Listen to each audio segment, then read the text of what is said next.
Di Benedetto. The Island of Dr. Moreau by G.Wells. Chapter 19. When this was accomplished, and we had washed and eaten, Montgomery and I went into my little room and seriously discussed our position for the first time. It was then near midnight. He was almost sober, but greatly disturbed in his mind. He had been strangely under the influence of Moreau's personality. I did not think it had ever occurred to him that Moreau could die.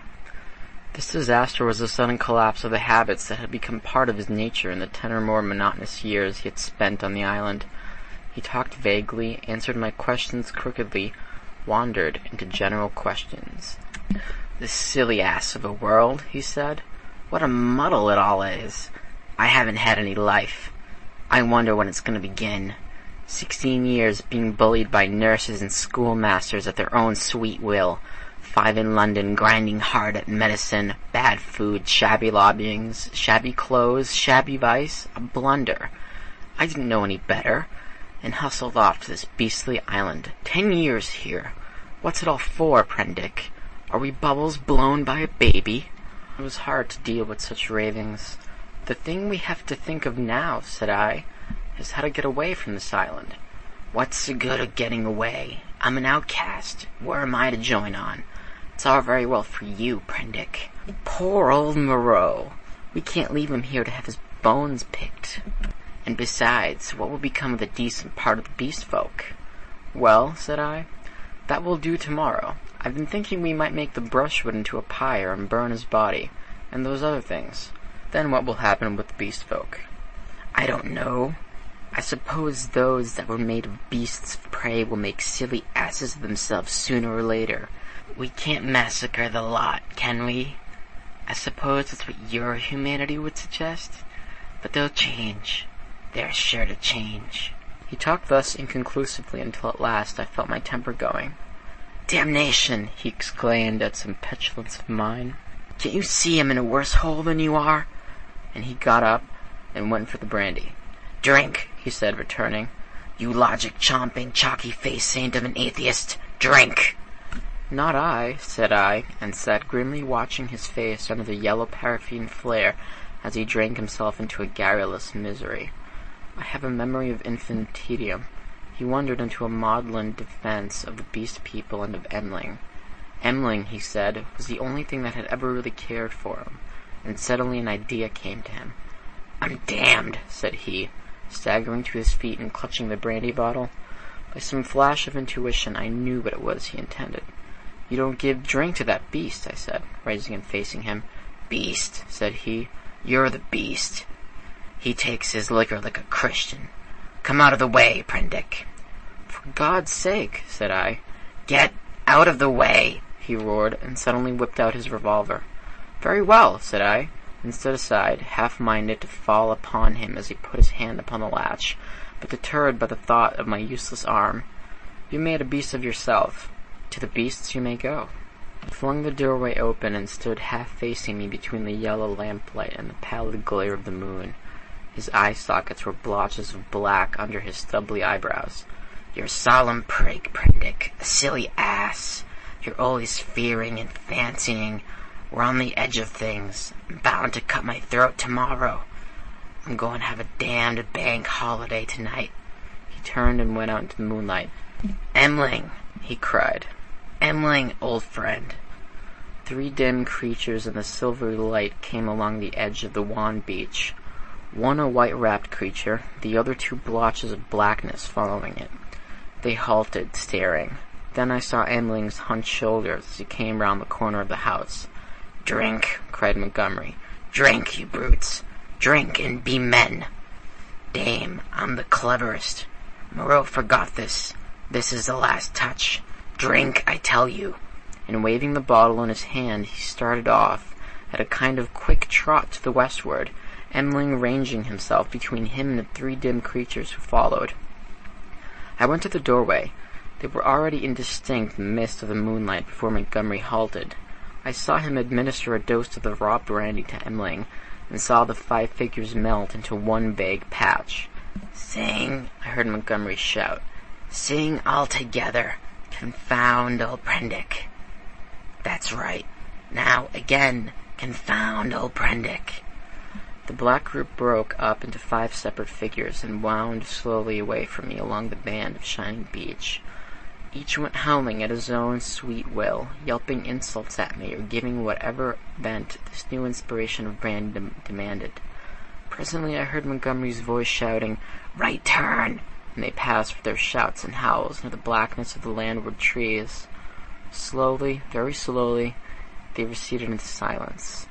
The peaceful splendor of the night healed again. The moon was now past the meridian and traveling down the west. It was at its full and very bright, riding through the empty blue sky.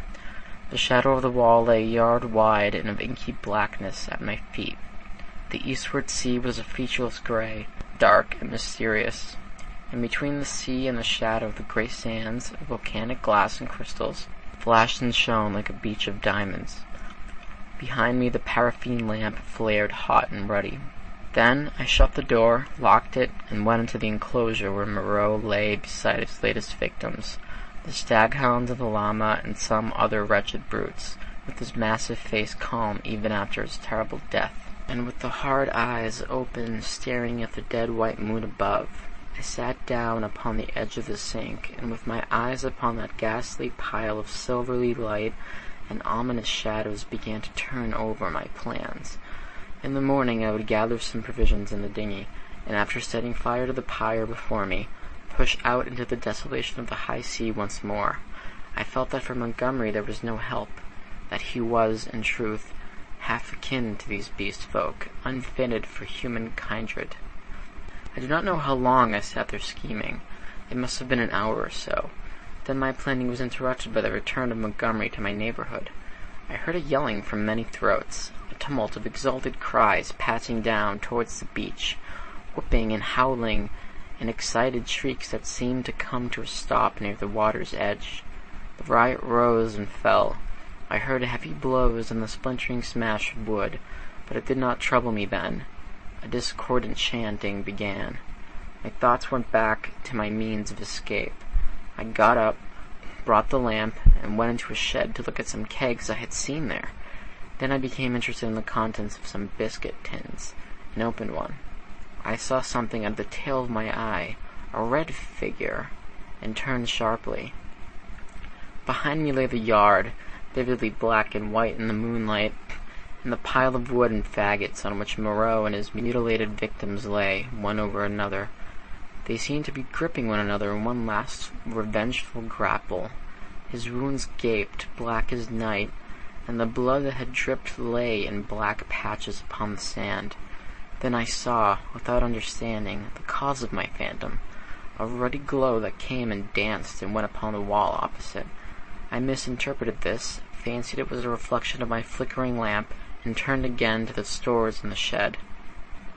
I went on rummaging among them, as well as a one-armed man could, finding this convenient thing and that, and putting them aside for tomorrow's launch. My movements were slow, and the time passed quickly. Insensibly the daylight crept upon me. The chanting died down, giving place to a clamor. Then it began again, and suddenly broke into a tumult. I heard cries of "More! More!"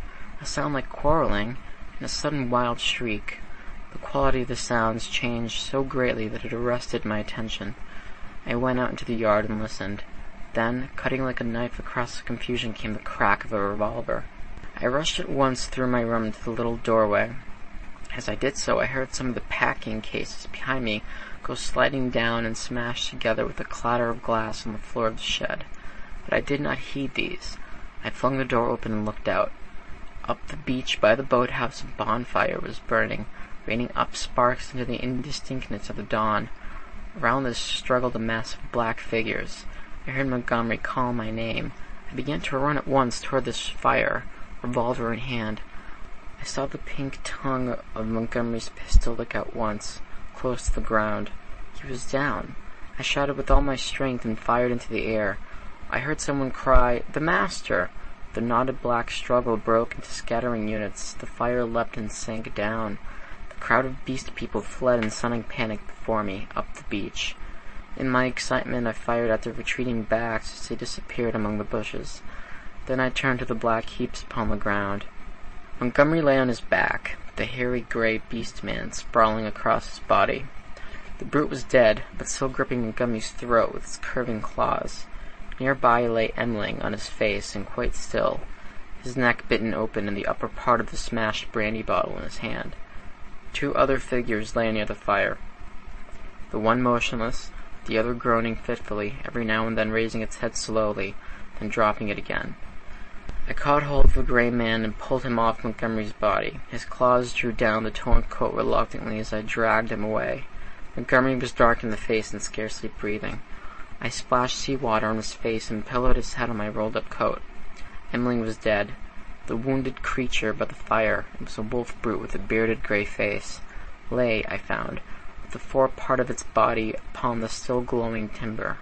The wretched thing was injured so dreadfully that in mercy I blew its brains out at once. The other brute was one of the bullmen, suave and white. He too was dead. The rest of the beast people had vanished from the beach. I went to Montgomery again and knelt beside him, cursing my ignorance of medicine. The fire beside me had sunk down, and only charred beams of timber glowing at the central ends and mixed with the gray ash of brushwood remained. I wondered casually where Montgomery had got his wood. Then I saw that the dawn was upon us. The sky had grown brighter, the setting moon was becoming pale and opaque in the luminous blue of the day. The sky to the eastward was rimmed with red. Suddenly I heard a thud and a hissing behind me, and, looking round, sprang to my feet with a cry of horror. Against the warm dawn, great tumultuous masses of black smoke were boiling up out of the enclosure, and through their stormy darkness shot flickering threads of blood-red flame. Then the thatched roof caught. I saw the curving charge of the flames across the sloping straw. A spurt of fire jetted from the window of my room. I knew at once what had happened. I remember the crash I had heard. When I had rushed out to Montgomery's assistance, I had overturned the lamp. The hopelessness of saving any of the contents of the enclosure stared me in the face. My mind came back to my plan of flight, and, turning swiftly, I looked to see where the 2 boats lay upon the beach. They were gone. 2 axes lay upon the sands beside me. Chips and splinters were scattered broadcast, and the ashes of the bonfire were blackening and smoking under the dawn. Montgomery had burnt the boats to revenge himself upon me and prevent our return to mankind. A sudden convulsion of rage shook me. I was almost moved to batter his foolish head in as he lay there helpless at my feet. Then suddenly his hand moved, so feebly, so pitifully that my wrath vanished. He groaned and opened his eyes for a minute. I knelt down beside him and raised his head. He opened his eyes again, staring silently at the dawn, and then they met mine. The lids fell. "Sorry," he said presently, with an effort. He seemed trying to think. "The last," he murmured, "the last of the silly universe. What a mess." I listened. His head fell helplessly to one side. I thought some drink might revive him, but there was neither drink nor vessel in which to bring drink at hand. He seemed suddenly heavier. My heart went cold. I bent down to his face, put my hand through the rent of his blouse.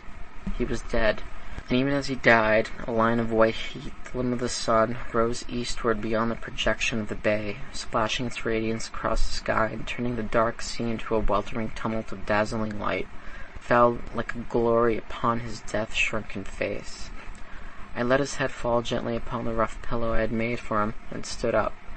Before me was the glittering desolation of the sea, the awful solitude upon which I had already suffered so much. Behind me the island, hushed under the dawn, its beast people silent and unseen. The enclosure, with all its provisions and ammunition, burnt noisily with sudden gusts of flame, fitful crackling, and now and then a crash. The heavy smoke drove up the beach away from me, rolling low over the distant tree-tops towards the huts in the ravine. Beside me were the charred vestiges of the boats and these 5 dead bodies. Then, out of the bushes came 3 beast people, with hunched shoulders, protruding heads, misshapen hands awkwardly held, and inquisitive, unfriendly eyes, and advanced toward me with hesitating gestures. End of Chapter 19.